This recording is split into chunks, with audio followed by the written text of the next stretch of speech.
আসসালামু আলাইকুম everyone, welcome back to my channel. আশা করছি আপনারা সবাই অনেক বেশি ভালো আছেন। আমি আলহামদুলিল্লাহ ভালো আছি।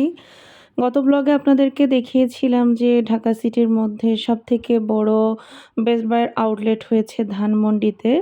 তবে এখানে বেস্ট বাই ছাড়াও আরও কী আছে সেগুলো আপনাদেরকে আজকে ঘুরে দেখাবো। তো এখন আমরা চলে এসেছি ওয়াকারের আউটলেটে। ওয়াকারের পাশাপাশি এখানে কিছু ক্লথিং আইটেমও ছিল। তো সবার প্রথমে এখানে এসে আমরা জারিফের জন্য স্যান্ডেল দেখতেছিলাম। এই স্যান্ডেলগুলো খুবই ভালো ছিল, তবে আসলে জারিফের পায়ের সাইজ ছিল না। এছাড়াও এখানে বিভিন্ন ধরনের ট্রলি ব্যাগও পাওয়া যায়, তো সেগুলোই আমি আসলে একটু ঘুরে ঘুরে দেখছিলাম। তো তারপরে এখন আমরা ফাইনালি চলে এসেছি ভিশনের শোরুমে।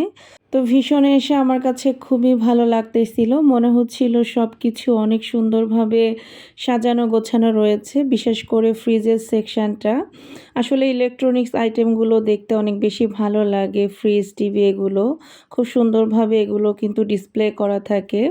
তো এই যে আমি কিন্তু এখন ফ্রিজের সেকশানে চলে এসেছি। এখানে বিভিন্ন ধরনের ফ্রিজ রয়েছে, 1 পার্ট 2 পার্টের ফ্রিজ রয়েছে অ্যাভেলেবেল। আর যেহেতু এই আউটলেটটা বড়, তো এখানে সব কিছুই অনেক বেশি অ্যাভেলেবেল ছিল। তার ঠিক এই সাইডে এখানে বাচ্চাদের একটা প্লে জোনও ছিল। যদিও জারিফ এখন এই টাইপের প্লে জোনে একদমই খেলতে চায় না, এখন যেহেতু একটু বড় হয়ে গিয়েছে। আর এদিকে এই যে এক্সারসাইজ করার যে ইনস্ট্রুমেন্টগুলো থাকে সেগুলোও ছিল, সাথে এই সাইডে টেবিল টেনিসও ছিল, যদিও এটা সেল করার জন্য, এখানে আসলে খেলার জন্য নয়। তো তারপরে ঘুরতে ঘুরতে ভিশনের এই পোর্টেবল স্পিকারগুলো আমার কাছে অনেক বেশি ভালো লেগে গেল। যদিও এগুলো অনেক আগে থেকে আমি দেখেছি, তবে ভিশনে এর আগে কখনোই দেখিনি। আমার কাছে মনে হচ্ছিল যে এটা ভিশনে নতুন এসেছে, যদিও আমি শিওর না। তো এগুলোর মধ্যে আমার কাছে এইটা বেশ ভালো লেগেছিল, তাই ভাবলাম যে এটা নিয়ে নেই। এখানে 2 ধরনের ছিল, তবে এইটার সাউন্ডটা আমার কাছে বেশি ভালো লেগেছে, তাই আমি এইটা নিয়েছিলাম। আর জারিফের বাবাকে বলার সাথে সাথে ও বলল যে নিতে পারো। জারিফের বাবাও স্পিকারটা অনেক বেশি পছন্দ করেছিল, তো সেজন্য আসলে নেওয়া। তো তারপরে আমরা স্পিকারটা এখান থেকে বিল করে নিচ্ছিলাম। চাইলে আমরা বাসার পাশে শোরুম থেকেও নিতে পারতাম, তবে এখানে যেহেতু ঘুরতে এসেছি তাই এখান থেকেই নিলাম। আর এখানে এখন যে চকলেটটা দেখতে পাচ্ছেন ডেইরি মিল্কের, এই চকলেটটা শোরুমের একটা ভাইয়া জারিফকে গিফট করেছে।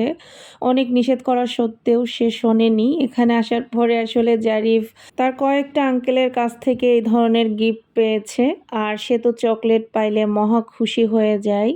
তো তারপরে এখন আমরা চলে এসেছি রিগালের ফ্লোরে। তো এসে এই বেডটা সবার আগে আমার চোখে পড়েছিল, এবং বেডটা খুবই ভালো লাগতেছিল, যেহেতু এখানে খুব সুন্দরভাবে সাজিয়ে গুছিয়ে রাখা হয়।